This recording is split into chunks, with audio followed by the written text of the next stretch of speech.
Hi there, welcome to Victim to Victor, the podcast dedicated to empowering abuse survivors and inspiring healing, hope and positive change. I'm Verma, a published author, and in every episode I'll sit down with a guest and embark on an insightful conversation about trauma as well as practical strategies to start the healing process. So let's get started. I hope you enjoy the show.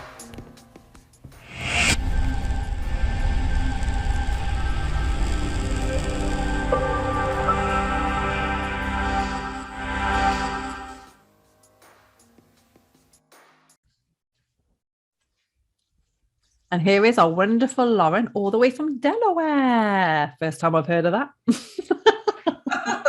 Hey, thank you for having me. Thank you for coming on. Yeah, I'm looking forward to getting to know more about your history and about, what you're doing now, the work you're doing. And it would be great to just find out more about yourself. If you could please let us know, who is Lauren? Sure. So I am an integrative energy practitioner, and I specialize in EFT tapping to help people with chronic pain, stress, and past trauma. And it's really all about figuring out ways to feel good in your body, because we all deserve to feel good. And my story really begins with my own anxiety and stress and pain that I was in. And I was searching for ways to feel better. And it started with going through yoga teacher training. And then I became a Reiki practitioner and got into meditation and sound healing. And then I also became an EFT, emotional freedom technique practitioner. And so I used all of these different modalities to help me feel better and on my healing journey. And I became so passionate about them that I started sharing them with others. Wow. Oh, I love that. It sounds very similar to my journey, actually, because just to help with my traumas, I decided to train in all of these modalities as well, just to learn more about, the techniques behind them, especially with yoga. I just wanted to learn about the asanas because, like yourself, they just helped me so much, like throughout my journey.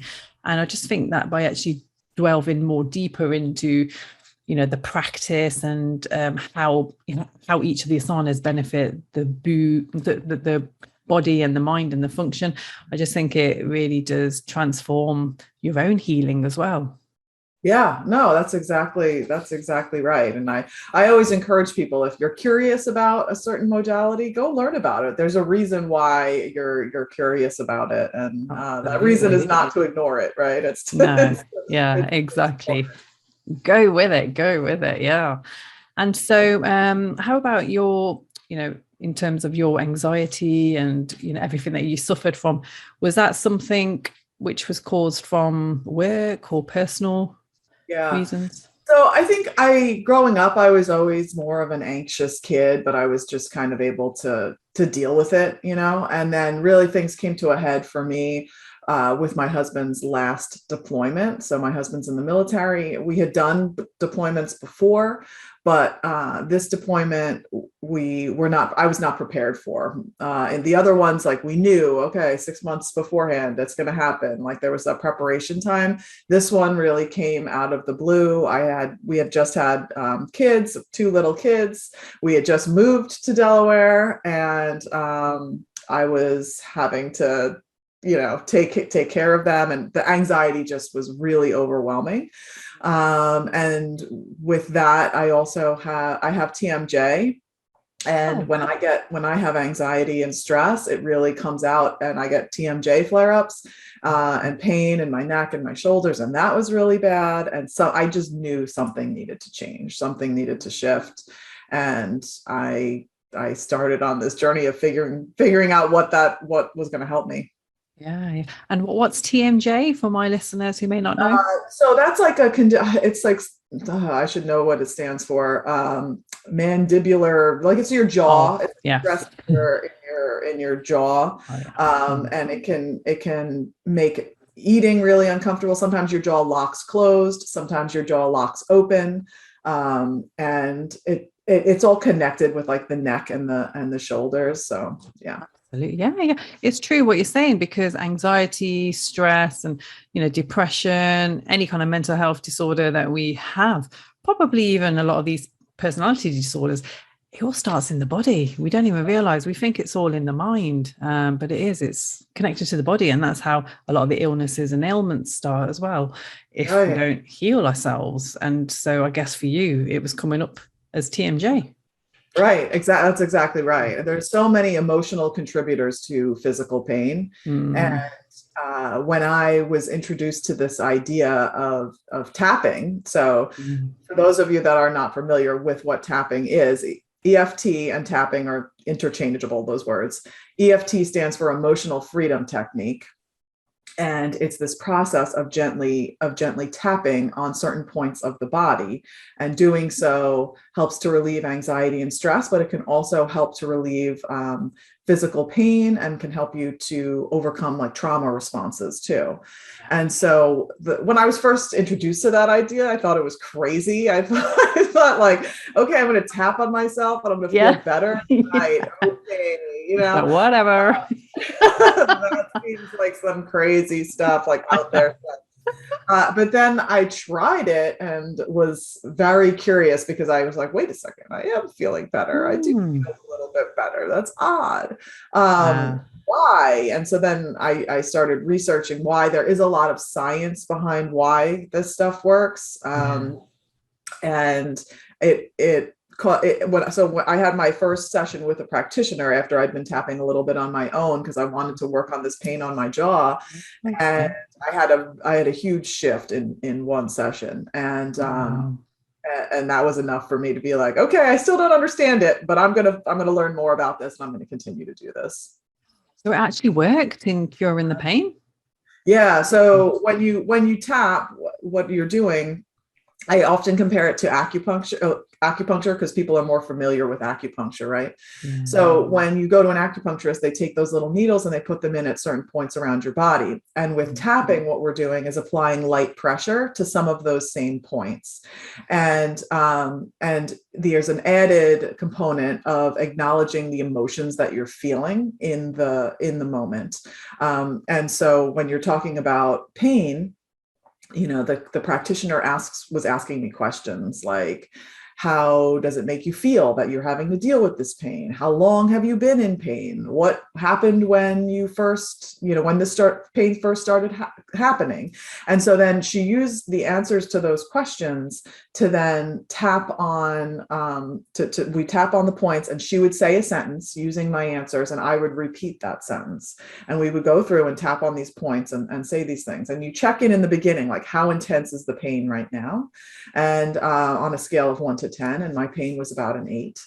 And then at the end of the session, we check back in with the pain, and I was at a 2. And that blew my mind, because I'd been trying so many different things. And it became really clear in that session that I had been storing a lot of anger in my jaw, and I was able to release that in that session.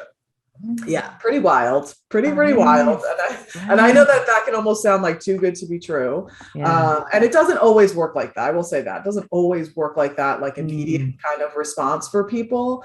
It's dependent upon a lot of things, how long you've been dealing with it, how ready you are for healing, how open you are to the idea, how much you're really allowing yourself to feel the feelings that are coming up. There's all sorts of contributing factors to Yeah. But I think it's a nice alternative for people to try, rather than just to go on a pill, on a painkiller, which it just numbs the pain. It doesn't actually cure the issue. So I suppose when you're releasing all that pain as well, you've got emotions coming up as well. I mean, crying maybe, and tapping brings up all sorts of emotions. So I always tell people, to always tell my clients, it's totally normal to have tears come to your eyes. It's normal to yawn. It's normal to giggle. It's normal to feel confused, because sometimes when you're starting something, and something that you're thinking in your mind feels so incredibly true, and then you start tapping and you're saying it out loud. Sometimes just saying it out loud can begin to create that shift, and you start to feel different, and then you start to be like, wait, that's not what I was thinking before. What's going on? Where did that come from? Right. Oh, I love it. Yeah, EFT is fantastic. I suppose that it combines very nicely to sound meditation. Sound healing and meditation, because I just love sound healing. I mean, what is it that you use? Do you kind of sing, or do you use any instruments? Oh no, I definitely do not sing. I was not blessed with a beautiful voice. But I do have a Crystal Alchemy singing bowl that's made from 99.99% quartz. Nice. And then Okay. and then it has the crystal on top of that, and the sound is beautiful. And the quartz really helps to transmit the sound. And at our smallest molecular level, we are vibrating, right? We're all energy, and we are vibrating. So the vibration from the bowl syncs up with the vibration of your body to help move that energy. And it's hard to verbally explain it. You really need to experience it. So if you've never been to a sound bath, I always will highly recommend going to a sound bath, letting the vibration move through you and see what comes up, because it's the same type of thing. It's bringing those emotions to the surface, allowing you to feel them so that you can move through them. And that, because the definition of emotion is energy in motion. It needs to move. And so it's usually utilizing these different modalities to figure out what's the best way to get the energy moving for me. And my next question is going to be demo. Can we have a demo?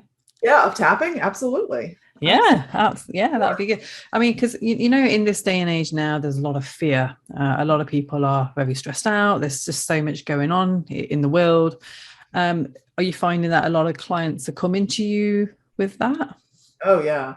I mean, we're probably more stressed out now than we ever been as a collective, I feel like, with everything that's going on in the world.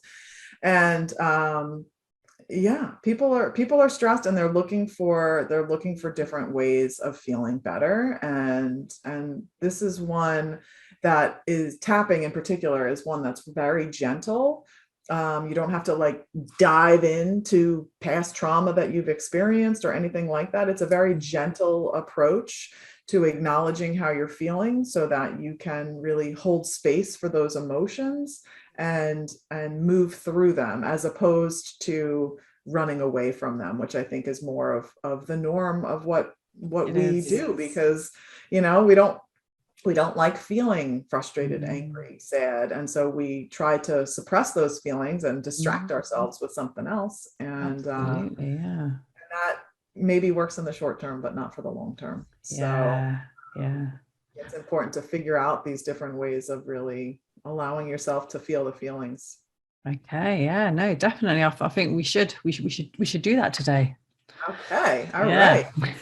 So we could just do it on anxiety, because I feel like most people are stressed. Like if you're feeling stress, right? Absolutely. So take a moment and just kind of check in with yourself and notice how stressed you feel in this moment, and give yourself a rating on that scale of 1 to 10, 10 being incredibly the most stressed out, and 0 being not stressed out at all. And that we just give ourselves a number so we can kind of check back in later on. And then what we're going to do is just start tapping on the pinky side of the hand. So I'm using my right hand to tap on the pinky side of my left hand, but you can also take the left hand and tap on the pinky side of the right hand. So it doesn't matter. I just use my right hand because I'm a righty, but it doesn't matter which one you do. And then while we're here on this side of the hand, we would say a sentence like, I'll say the sentence, and then I'll ask you to repeat the sentence. Okay. So we can say, even though I'm feeling really stressed out right now. Even though I'm feeling really stressed out right now. I'm honoring how I feel. I'm honoring how I feel. And then we're going to say that 3 times on this side. So even though I'm really stressed out right now, even though I'm really stressed out right now, I'm honoring how I feel. I'm honoring how I feel. Even though I'm really stressed out right now, even though I'm really stressed out right now, I love and accept myself. I love and accept myself.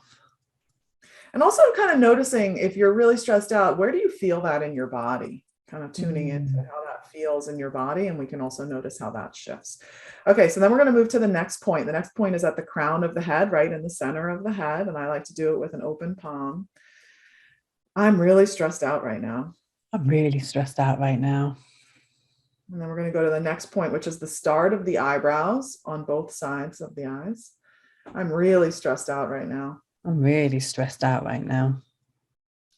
Then we're going to go to the side of the eyes. I'm so stressed out. I'm so stressed out. And then we're going to go under the eyes. I'm really stressed. I'm really stressed.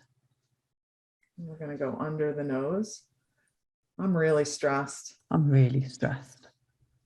And then onto the chin. I'm carrying all of this stress. I'm carrying all of this stress. And then onto the collarbone. So the collarbone, we do both sides, really on the fleshy part underneath the bone. Okay.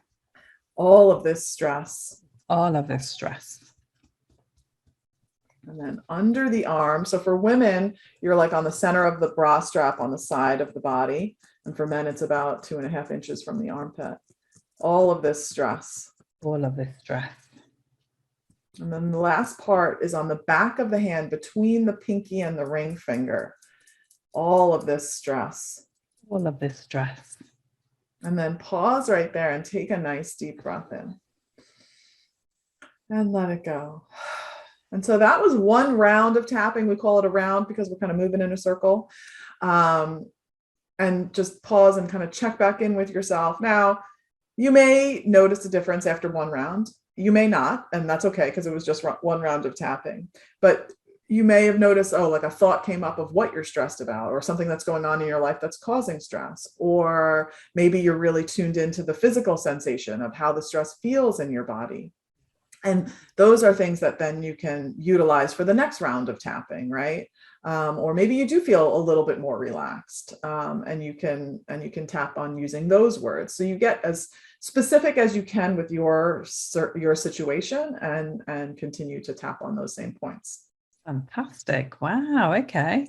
And then, so does that normally last you like a whole session? Yeah, so you can, so a typical session when I work with a client is about an hour. And I know some people are like, an hour. Right. But yeah, it's really amazing how the process unfolds. I like to think of it as this connection of dots, and what your cognitive mind thinks about isn't always what you're aware of, what's going on in the subconscious mind. So as you're tapping, and maybe you're talking about this anxiety or this stress that you're experiencing, you might have a thought that comes up that to you feels unrelated at all. It's like completely unrelated. Maybe it's something from when you were a kid, or maybe it's something else that's going on in your life that you don't think is causing you stress. But I always like to tell people that like these thoughts come up for a reason, and we need to then explore and see if we can connect the dots and see why that's coming up, and how that's contributing to what's going on, because more likely than not it is contributing to what you're experiencing in the moment. And so it organically unfolds, and one tapping session leads to the next, and you just never know where it's going to go. Wow, I love that. Yes, it's like just let the universe take over. Yeah. So how about your meditations? Do you do guided meditations with your clients? Yeah. So when I work with my clients, it's really a compilation of these different modalities. We use, and it's dependent upon, what they are really responding well to, what they like. So sometimes it's tapping, sometimes we do the sound healing, and sometimes, it's these guided meditations, really tuning into your body and just simply being. Which we all could use more of, I think. Yeah, absolutely. Yeah, you're right. We're just so busy doing, Yeah, it's about just sitting here and, like you said, letting your emotions flow. I think we don't sometimes, when we have these like any kind of negative emotion, it makes us feel so bad. Yeah. And it's like a downward spiral. Whereas, so what you're saying is just by actually acknowledging them, it could actually help to shift them. Yeah, yeah, Mm, that's exactly right, because so much of the time we don't want to acknowledge them. We okay. pretend like they're not there. We don't want to feel them. And so if we allow ourselves to go there, then you can move through them. And you need to move through them. You can't continue to run from them forever, because that it's going to catch up with you. It will, yeah, absolutely, yeah. And this is where self-awareness is so important, and to meditate. I mean, I think meditation is becoming so important now in every aspects of our lives, and everyone's needing to meditate to some degree, even if it's 5 minutes or 10 minutes a day. And meditation isn't just sitting there in silence, it's even going for a walk. Some people say they meditate when they're going for a run. Mhm. Yeah, no, that's the moving meditation. Absolutely. And if you are someone that struggles with meditation, that you have that monkey mind and all the thoughts, and I have so many clients come to me and say, I can't meditate. There's no way I can meditate. There's like, Exactly. I can't turn my brain off. Right. And Yeah. so I have found personally, and in working with my clients, that if you tap a little bit before you go into your meditation, whether that's a moving meditation or you are sitting there in silence, Mm, it can be really helpful, because it helps to, you can just tap and say all the things that you're thinking, all of those thoughts that, you feel like are jumbling around in there, that are preventing you from really sinking into a meditation. Tap and just say them. Just say whatever it is, like, oh, I have to go food shopping later, or I'm worried yeah. about this project at work, and whatever is coming to mind, just tap on the points and say those things. And I feel like it almost just kind of not erases them, but it Yeah. creates, kind of moves them out of the way for the Okay. short term, so that you can sink into the meditation and relax a little Oh, bit. fantastic. Oh, wow. Yeah, it's so important. And something else which you do is Reiki. So you're a Reiki master, I take it. I'm a Reiki practitioner right now. Yeah. Yeah. Oh, wow. And again, do a lot of your clients come to you to have some Reiki healing? Yeah, yeah. So Reiki is, a form of Japanese energy healing, and Mm, it can be done in person or it can be done virtually. So I work with a lot of my clients virtually, and mm. sometimes people are confused by that, like, how can you do that virtually? But I always like to say, energy knows no time or space. Yeah. And Mhm. it's kind of the same thing. I always like to give this example of, like, if you come home from work and you had a really good day, you're in a really good mood, right? And then Mm, you come in and your partner is sitting on the couch, and you haven't even looked at them. It's just like the back of their head that you see when you walk in through the door or something, and you can just feel like, something's not right. The energy's a little off, right? Like, you can yeah. you can feel the energy of the room. So Reiki virtually kind of works like that, in that, like, I can feel the energy of the other person. It doesn't matter that we aren't in the same space. And then in return, they often can physically feel things going on, whether that's like tingling, or maybe they see colors, or whatever may happen during the session. But it can be pretty powerful stuff, and Fantastic. yet again, another way of moving energy and letting It go. is. Yeah. Yeah. What I love about Reiki, I guess it's probably the same with EFT, is just, trying to uh, unblock the chakras, because I know a lot of the times our chakras just get blocked, don't they? From, like, oh God, with me, it was just with depression, anxiety, all my chakras were blocked. And so I know it took a lot of healing work to unblock them, to, get me back into a state of flow. And I know Reiki is fantastic for that. Yeah, totally. No, and I Mm, completely agree. Like, I always think of the chakras as like golden balls of light. So if you think of one at the crown of your head, your third eye, your throat, your heart, above your mm, abdomen, all the way down, right?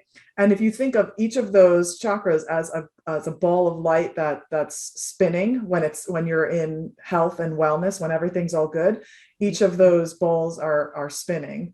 And if you think of of a light coming down through the crown of the head all the way down to the base of the spine. So that light goes all the way through when you're in that state of health and well-being. But when one of the chakras is blocked, it's like one of those spinning balls. Maybe it's not maybe it's not moving at all, right? So it'll be completely blocked. And we could say maybe that's happening at the heart chakra. So now that light that's coming down through the crown of the head, it gets stuck at the heart chakra and can't move all the way down. So that energy doesn't flow.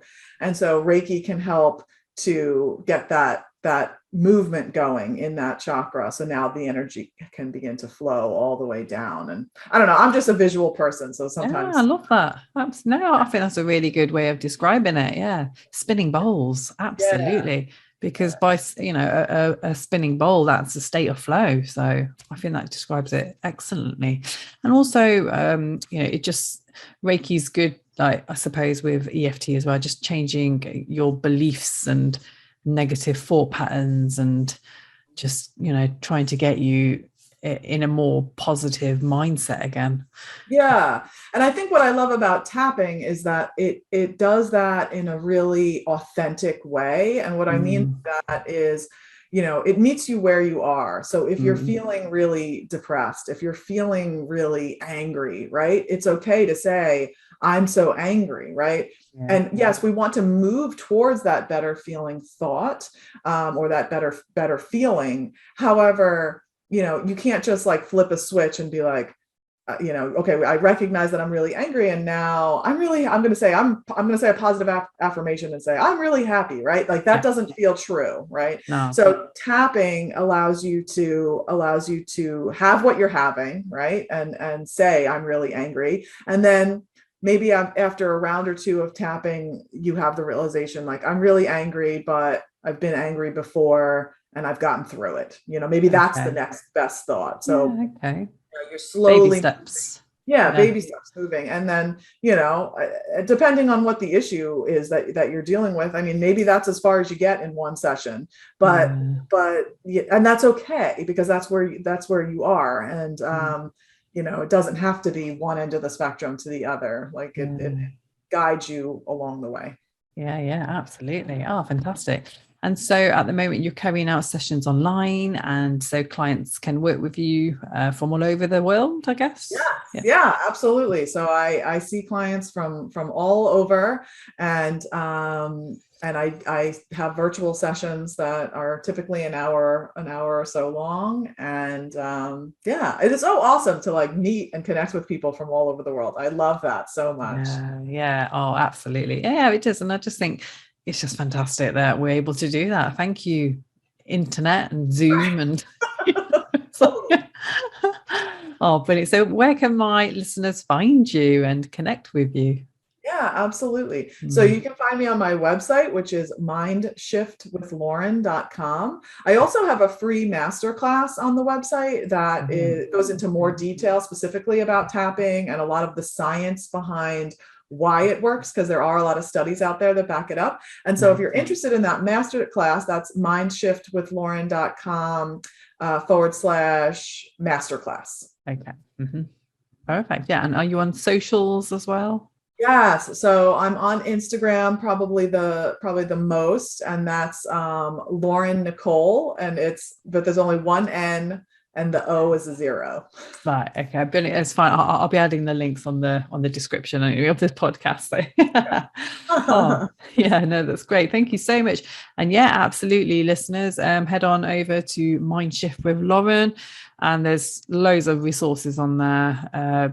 So you can find out more about how EFT is used and just about all the studies behind EFT as well. So yeah, I think that's going to be really important, just to help people understand more about it if you haven't heard about tapping already. So yeah, no, it's been an absolute honor having you on. Thank you so much, Lauren. Thank you. This has been so much fun. Yeah, oh, absolutely. And listeners, again, if you have any questions, please do let me know, or let Lauren know. And thank you so much for your time today. We love you. Stay blessed and keep shining your light. I shall see you in the next episode.